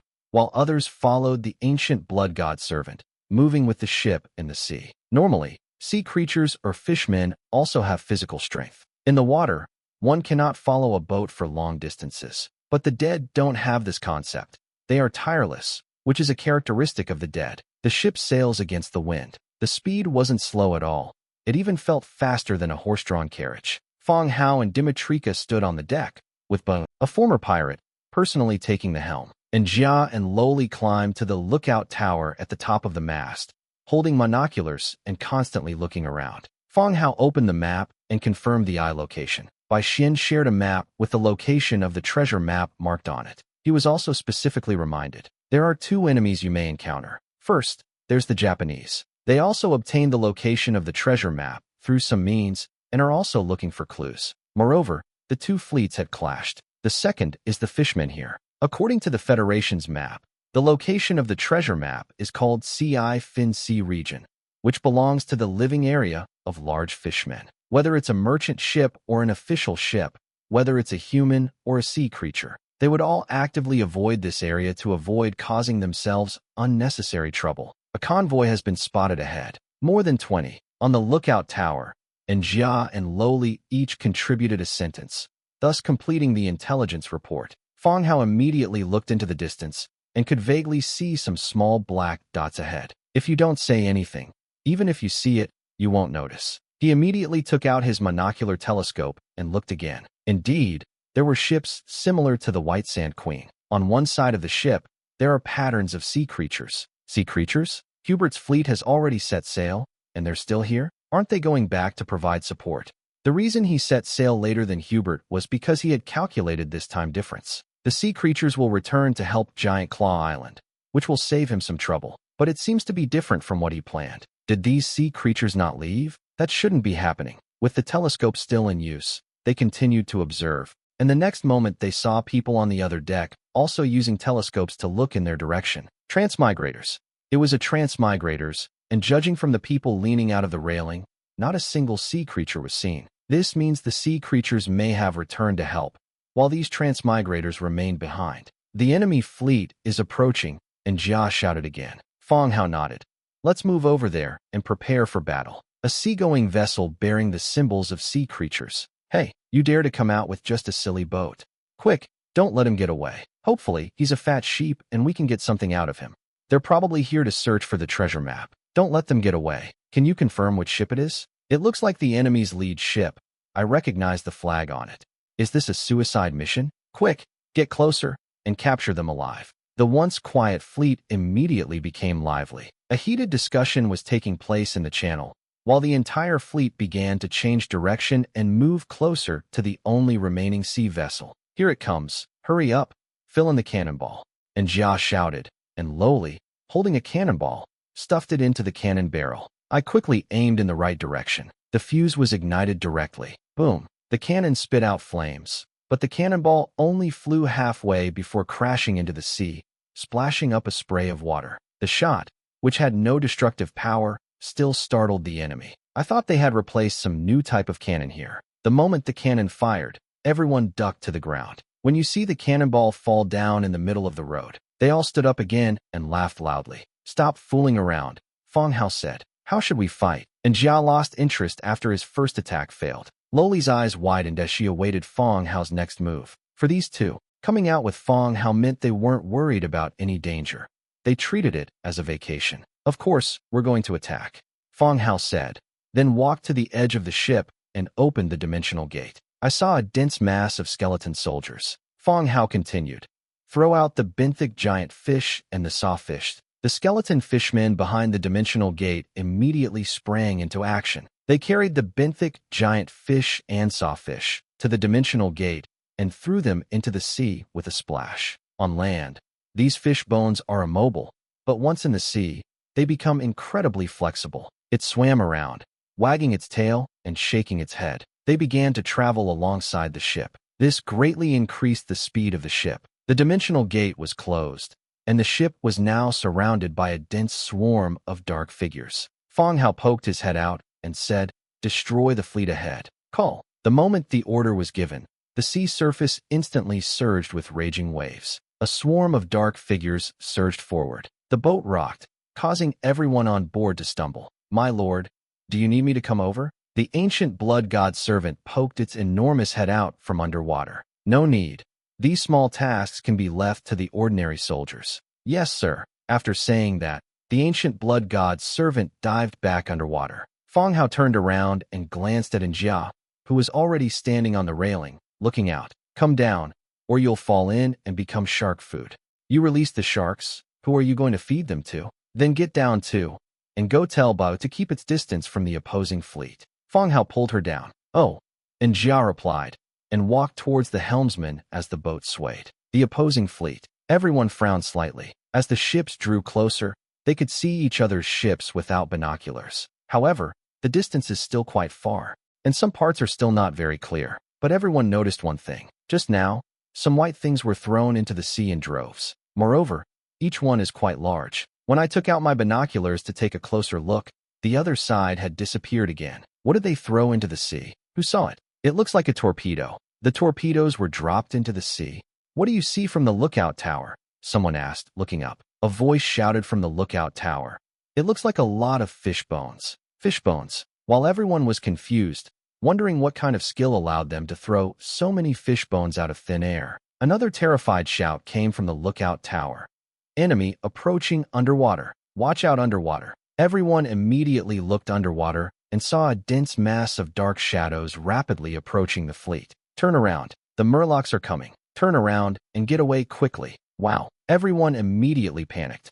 How did the fishmen get out? The fleet attempted to turn back, but it was clearly too late. Thump. A dull thud was heard, and the ship tilted to one side as if it had been struck by something. Thump, thump, thump. One sound after another. The ship swayed back and forth like a roly-poly toy. "The hull is leaking. Someone come quick. Repair the cabins. Everyone repair the cabins." Underwater, a dense school of white-boned fish formed a vortex. The fleet above began to linger. A dense school of white-boned fish formed a whirlpool underwater. The helmsman jammed the rudder, but the ship continued to spin with the whirlpool and was difficult to control. Bang, bang. Nearby ships collided with each other, and their crews were thrown into the sea like dumplings. "What's going on? Quickly repair the hull. What's wrong with the fishmen?" Yoshikawa Uchida shouted loudly from the stairs in the cabin. Even though they were on the periphery, why did the Murlocs suddenly go berserk and attack them? Thump. Another violent impact. The boat swayed violently to one side, and the people inside were instantly thrown about. "Uchida-kun, look at that. It's not a fishman." "How could it be a fishman?" someone shouted. Yoshikawa Uchida scrambled to his feet and looked toward the source of the shout. With just one glance, his pupils suddenly contracted. On one side of the hull, a large hole had been torn open, and a thin, serrated white bone was stuck in the hole, twisting and struggling incessantly. Seawater kept pouring into the ship through the holes and the gaps in the bone saw. Not a fishman. Fishmen don't look like that at all. Everyone looked rather grim. The fishman's hammering of the ship's bottom will not cause the ship to tilt. "Quick, what are you standing there for? Kill it," Yoshikawa Uchida shouted. The people around immediately snapped out of their daze. "Pick up the spear and fire gun, and attack the monster at the cave entrance directly." Puff, puff, bang, bang. The sounds of stabbing and fire guns rang out. With a click, the bone saw that pierced the bottom of the ship snapped in two. The giant, skeletal fish, having discarded its broken parts, turned and swam away. Before they could even pick up the broken bone to examine it, thump, thump, thump, a series of dull thuds echoed from all around the ship. Click, click. More and more bone saws pierced through the bottom and hull of the ship. Everyone panicked. If things continued like this, the ship probably wouldn't last much longer. Keep repairing the damage. Don't stop. Hurry. Yoshikawa Uchida continued to shout loudly. Let the remaining people not give up hope. People struggled to move inside the roly-poly boat, trying to repair the damaged parts. And more damage followed. The entire ship was riddled with holes, like a beehive. The seawater surged back in. No matter how much the crew tried to replenish their supplies, they couldn't keep up with the speed of these monsters' attacks, let alone plugging the hole. It's likely to continue for a while longer. The entire ship will disintegrate. Yoshikawa Uchida staggered up the deck, grabbed the railing on one side, and looked around. All around, ships kept capsizing and sinking. The sea was filled with people begging for mercy, and there were also giant, skeletal fish that rushed up and dragged people into the sea. The mangled limbs floated to the surface of the sea along with the blood. Damn it, these are the dead in the ocean. Yoshikawa Uchida looked west again, where the Federation ship was keeping a safe distance. There was no attack from the undead, and everything was calm. Several figures could be vaguely seen standing on the deck, looking in this direction. Then, recalling the initial sight of fish bones being thrown into the sea, it's not hard to guess that these spirits were part of the enemy's scheme. After quickly thinking it over, and finding that there were no solutions, Yoshikawa Uchida shouted directly, "Raise the white flag." Quickly, change the flag down. Everyone was stunned. A white flag represents surrender.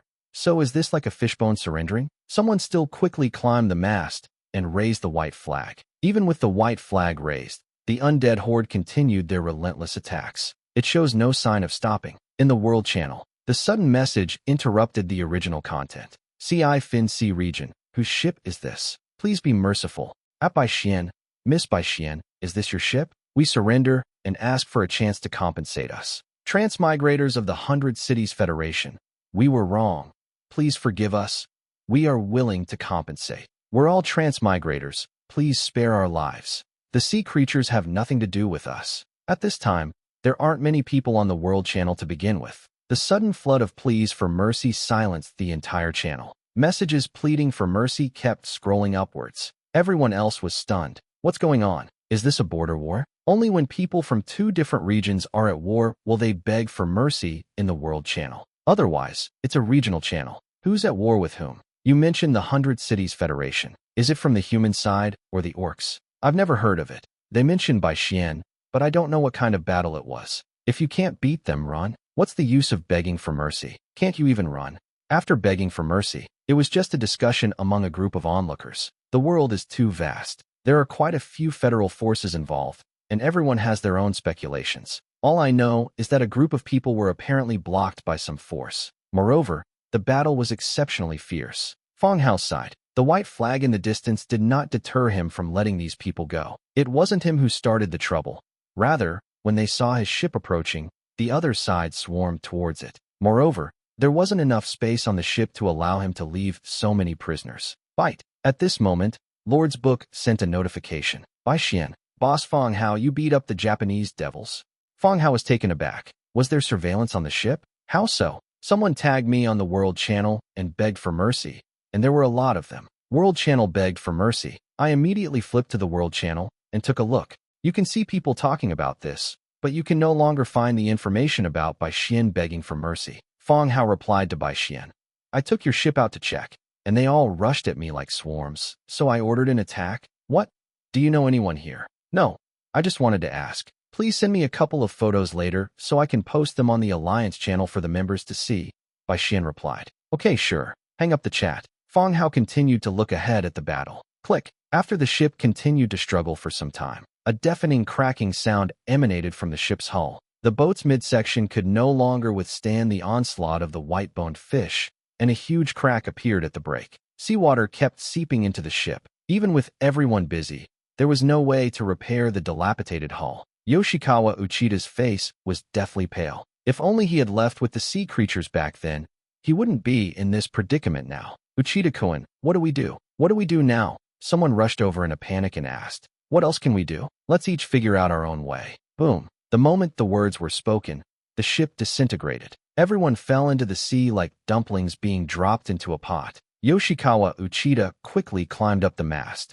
find a relatively safe spot, and watch as the ship slowly sinks. All around were the cries and pleas for help from the crew members. But at this moment, there is nothing anyone can do. Maintaining body balance. Yoshikawa Uchida quickly took out several magic scrolls from his backpack and tore them up. Having mingled with the sea creatures for so long, he naturally had some supplies. A series of water-based spells swirled around him. Even when he's in the sea, he can guarantee that he can swim faster and hold his breath longer than others. Once a safe location is found and another ship is available, the journey can be completed safely. Having made up his mind, the magic began to take effect around him. Just as the ship sank, he jumped into the water. Thump! After a brief period of blindness, Yoshikawa Uchida felt a surge of joy. These magic scrolls were indeed effective. The seawater offered him little resistance, and he was able to breathe in a special way. But this joy vanished instantly after he adjusted his posture and his vision adjusted to the underwater environment. What followed was fear, panic, and utter despair. The sea is red. All around were countless ugly, skeletal giant fish. They swarm underwater, like a whirlpool, surrounding and attacking any living beings that fall into the water. They tore their bodies, along with their armor, to pieces. Snore! Before him, several giant skeletal fish charged toward him. Yoshikawa Uchida felt a chill run down his spine and turned to run in the opposite direction. Even with the aid of magic, it still can't compare to the original fish. Soon, one of his legs was bitten by the giant fish. Then, 3 or 4 more giant skeletal fish rushed over and pounced on his body. In the midst of his agonizing struggle, the skeletal giant fish devoured him completely. Dismembered limbs floated up, making the seawater even more crimson. After devouring their prey, these giant fish quickly rushed to the next target. They continued their hunting routine. The entire sea was stained red with blood. The Red Sea was covered with broken wood chips and limb fragments. A shark sea monster attracted by the bloodshed. Faced with so many skeletal remains, one could only become one of the dismembered corpses. Thump! At this moment, the ancient blood god's servant emerged from underwater and said, "My lord, the fleet ahead has been cleared, and no one has survived." Fang Hao nodded.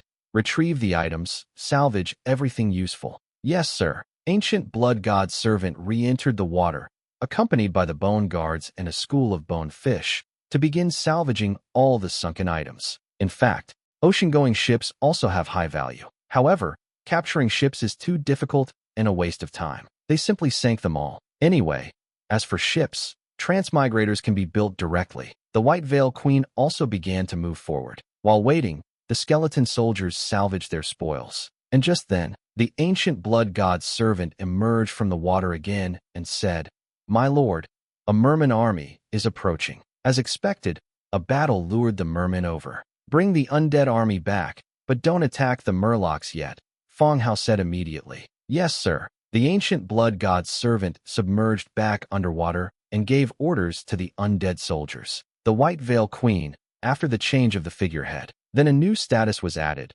called Fishman Ultimatum. The murloc will not attack you unless you attack it first. But whether it works well or not, it's a good opportunity to test it out. When all the undead retreated to the sides of the ship and assumed a defensive posture, one by one, fishman heads emerged from underwater, like a tender bud just emerging from the ground. "It looks this way from afar." "Galu Kabagu, go ask them what's going on," Fang Hao said. Ancient blood god's servant nodded and approached the past. When the fish-like group saw the ancient blood god's servant, they were clearly taken aback. Then they all shouted "wah wah wah" twice and made a gesture similar to bowing. Then, I started chatting with ancient blood god servant. It's just that the distance is a bit far, so I can't hear clearly. Before long, the ancient blood god's servant swam back and said, "My lord, they are a patrol of merfolk. They were attracted by the smell of blood and want to talk to you and ask you some questions." The fishmen of the Ci Fin-Sea region clearly possess a higher level of intelligence. Not only did they show courtesy, but they also chatted with Fang Hao to inquire about some things. It appears to be no different from any other force. Fang Hao even suspected that these merfolk had been watching the battle from afar and only came over to inquire about the situation after it was over. "What did they just say to you?" Fang Hao asked. "They inquired about my origins, whether I still had any news of the Father God, and the power I currently serve," ancient blood god servant said in a deep voice. Divine servants and priests hold very high positions in races that have a belief in gods. When a god's servant who no longer existed appeared, it obviously caught the attention of these fishmen. Even though the ancient blood god servant is currently only in fishman form and has obtained the zombie, are they able to communicate? I can communicate, the ancient blood god servant replied. I am already dead and do not have the information they need. It was you who brought me back to life, and I pledge my loyalty to you. The memories of any undead heroes created will be altered. Clearly, Nielsen erased the part about Fang Hao attacking the temple and fighting him, and replaced it with Fang Hao waking him up. Fang Hao nodded and continued.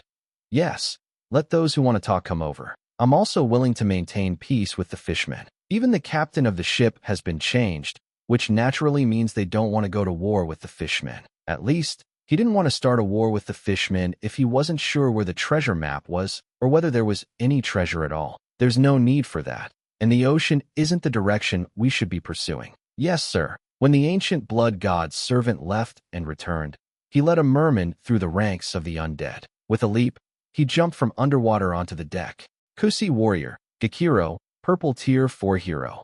Purple hero. This, Korchin warrior, was not much different from the other murlocs we had seen before. The scales are more vibrant in color, and there are sharp spines along the back. Its body is also larger than that of a regular corjafish. The upper body was mostly naked, except for 2 round breast protectors at the chest. It looks like women's underwear. It sparkles in the sunlight. But one thing is certain, this fishman is definitely a male. She wore a skirt armor, held a triangular fork in her hand, and had nail-shaped and hammer-shaped tools hanging from her waist. It looks like it was specifically designed to scuttle ships. Fang Hao suspected that if he didn't deal with the fleet, these fishmen might come and stab the ship. My name is Fang Hao. What does this commander want to talk to me about? Fang Hao spoke first. The murlocs on the opposite side were also observing Fang Hao immediately, as were several heroes beside him. For merfolk, lizardmen and orcs are relatively rare. Gakiro, welcome, human friends. After expressing friendliness, the fishman continued.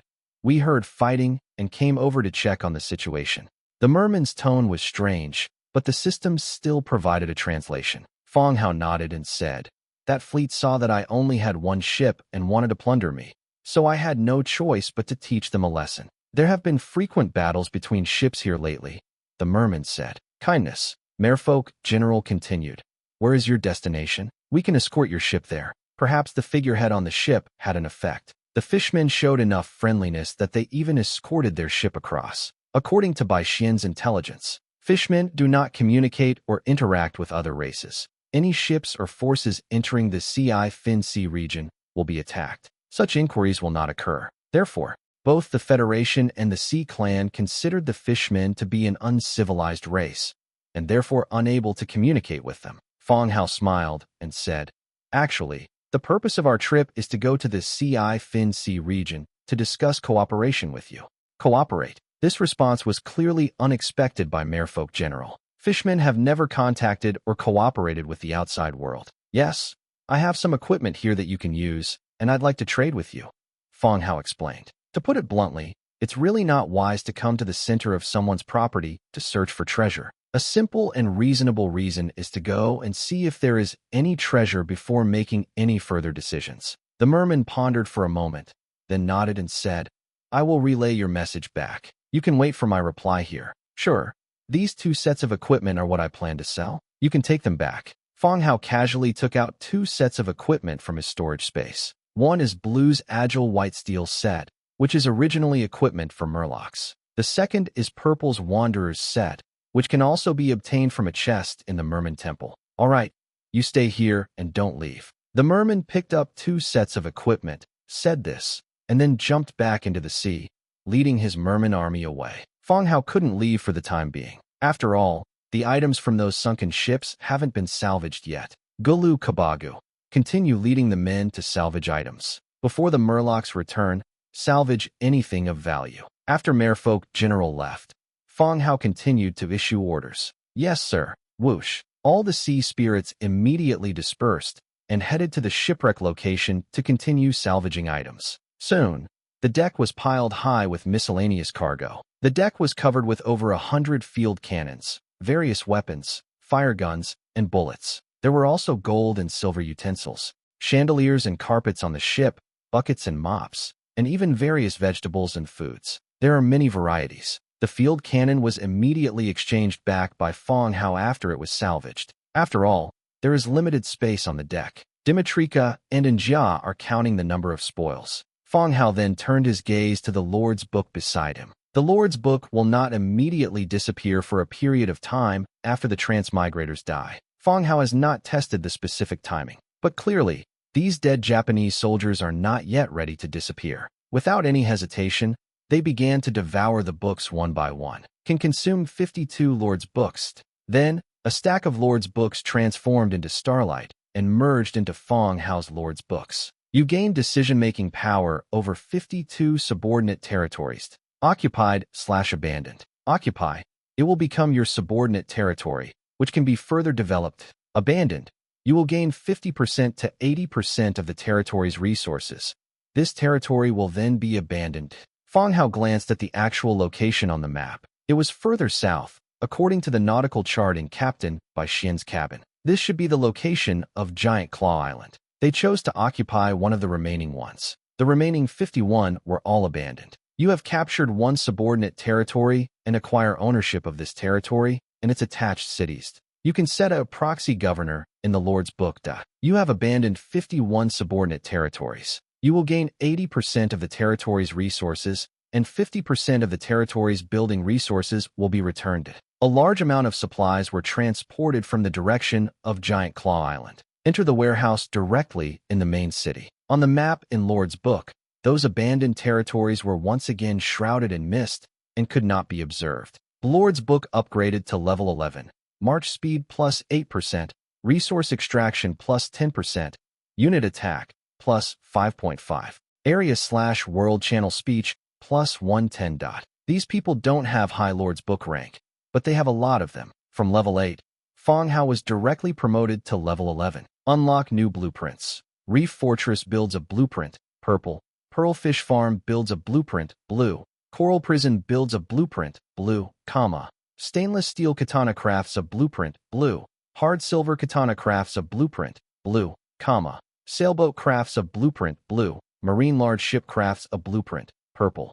One blueprint after another was unlocked. With the advantage of numbers, the quantity is still quite sufficient. From buildings to weapon armor, as well as ships, sails, and various other tools. But it can also be seen that they are all related to the ocean. Reef Fortress, Tough Wood 1500, Fine Stone Bricks 850, Reef Rock 450, Cast Iron Block 220, Metal Parts 150.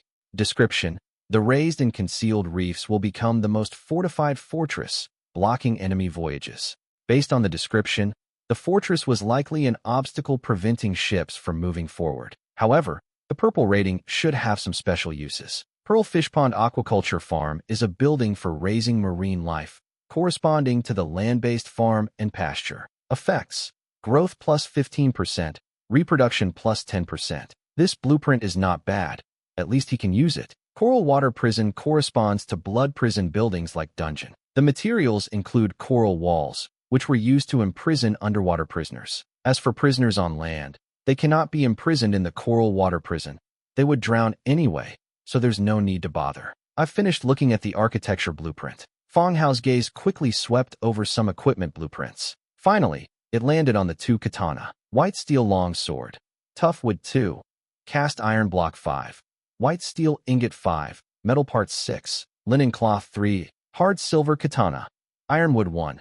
Cast iron block 8. Fine iron 3. Mithril 2. Metal parts 5. Soft leather 1. Linen cloth 3.